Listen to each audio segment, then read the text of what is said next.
pemirsa, selamat menonton video Indo Paulial hari ini. Saya Sunardi Mulya. Hari ini kita akan membahas Presiden Jokowi desak rancangan undang-undang perampasan aset agar segera disahkan DPR. Berdasarkan data Transparansi Internasional Indonesia atau TII yang dikeluarkan pada Selasa tanggal 31 Januari 2023, Indeks Persepsi Korupsi atau IPK Indonesia pada tahun 2022 mengalami penurunan sebesar 4 poin dari skor 38 pada 2021 menjadi 34 pada tahun 2022 dan berada di peringkat ke 110 dari 180 negara yang disurvei. Capaian tahun 2022 ini sama dengan skor IPK Indonesia tahun 2014, yakni 34 poin. Skor Indeks Persepsi Korupsi Indonesia saat ini setara dengan negara-negara berkembang lainnya seperti Malawi, Nepal, dan Gambia. Di kawasan Asia Tenggara, Indeks Persepsi Korupsi Indonesia jauh tertinggal dari Singapura dengan skor 83, Malaysia skor 47, Vietnam skor 42, dan Thailand skor 36. IPK merupakan indikator komposit untuk mengukur persepsi korupsi sektor publik pada skor 0 sangat korup hingga 100 atau sangat bersih. Penurunan ini menjadi sejarah buruk bagi upaya pemberantasan korupsi di Indonesia, dan ini merupakan penurunan paling drastis sejak 1995. Menurut Sekjen Transparansi Internasional Indonesia, J. Danang Widoyoko, penurunan drastis skor IPK Indonesia tahun 2022 membuktikan strategi dan program pemberantasan tak efektif. Revisi Undang-Undang KPK pada tahun 2019 merupakan perubahan strategi pemerintah untuk mengurangi penegakan hukum berubah ke pencegahan korupsi. Bila diamati lebih mendalam, maka setidaknya ada 3 penyebab turunnya IPK Indonesia, antara lain: Ke-1, revisi Undang-Undang Nomor 19 pada tahun 2019 tentang KPK yang mengatur perubahan struktur KPK yang kini berada di bawah pemerintahan dan para pegawainya ditetapkan sebagai ASN. Kedua, pemberian kewenangan kepada KPK untuk menerbitkan surat penghentian penyelidikan perkara atau SP3 untuk beberapa kasus yang dinilai mangkrak. Ketiga, sikap pemerintah yang permisif terhadap koruptor, yaitu memperbolehkan mantan narapidana korupsi menjadi peserta pemilu dan pilkada, meski ada skema pembatasan waktu jeda 5 tahun. Menanggapi penurunan IPK Indonesia tahun 2022 menjadi 34, Presiden Jokowi dalam konferensi pers di Istana Kepresidenan Jakarta Selasa tanggal 7 Februari 2023 mengatakan, "Saya juga ingatkan kembali kepada jajaran aparat penegak hukum untuk menegakkan hukum yang seadil-adilnya tanpa pandang bulu dan tidak tebang pilih.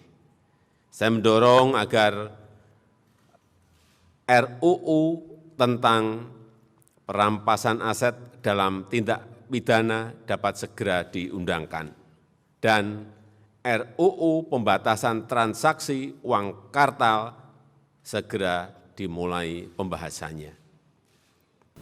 Kepada para penegak hukum diingatkan untuk memproses tindak pidana tanpa pandang bulu dan tanpa tebang pilih. Rancangan Undang-Undang Perampasan Aset sudah 10 tahun tidak kunjung dibahas DPR, sejak diusulkan pada tahun 2012 saat era pemerintahan Susilo Bambang Yudhoyono.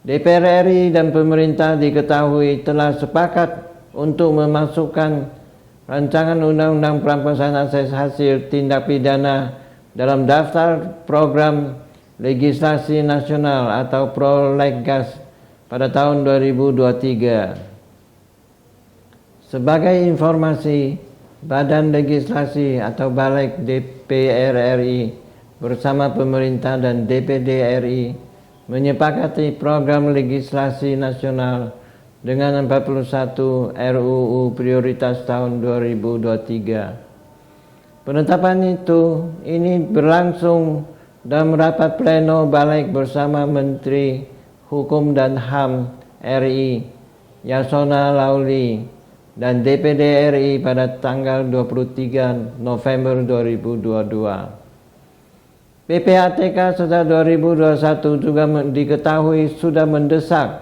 agar RUU perampasan aset tindak pidana dapat masuk dalam daftar program legislasi nasional atau Prolegnas tahun 2022.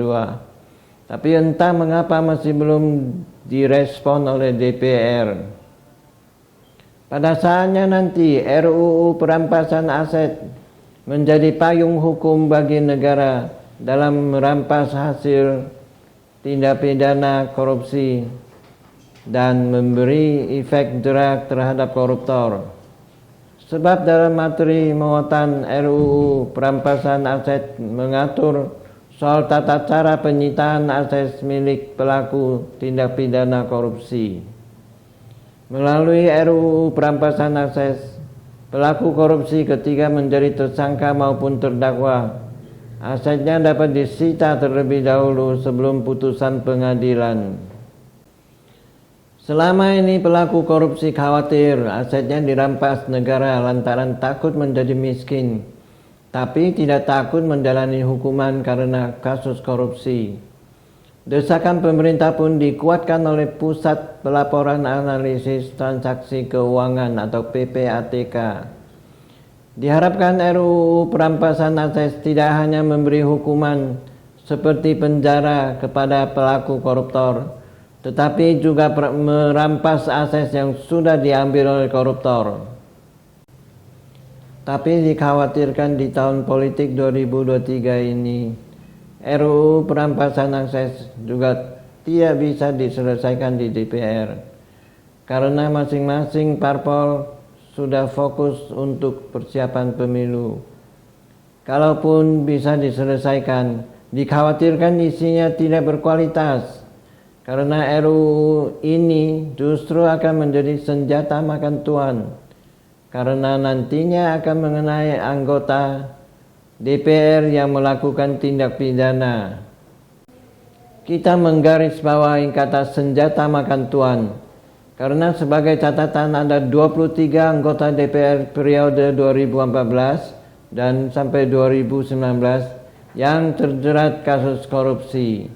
Di antaranya fraksi Golkar 7 orang anggota DPR, fraksi PDIP 6 orang anggota DPR, fraksi Hanura 2 orang anggota DPR, fraksi PAN 3 orang anggota DPR, fraksi Nasdem 1 orang anggota DPR, fraksi PKS 1 anggota DPR, fraksi P3 2 orang anggota DPR, dan fraksi PKB 1 orang anggota DPR. Kita rakyat Indonesia sangat berharap RUU perampasan aset bisa menjadi turning point atau titik balik pemberantasan korupsi Indonesia menjadi lebih terkendali dan indeks persepsi korupsi Indonesia bisa sejajar dengan negara-negara di kawasan ASEAN. Sekian untuk berita hari ini. Terima kasih sudah menonton video Indo Pauliau hari ini. Saya Sunardi Mulia. Silakan like dan subscribe sekali. Tidak perlu untuk klik 2 kali. Dukung terus channel Indo Pauliau untuk mencapai 1000 subscriber. Bagikan atau share ke teman-teman Anda dan tinggalkan pesan di kolom komentar Sampai jumpa lagi.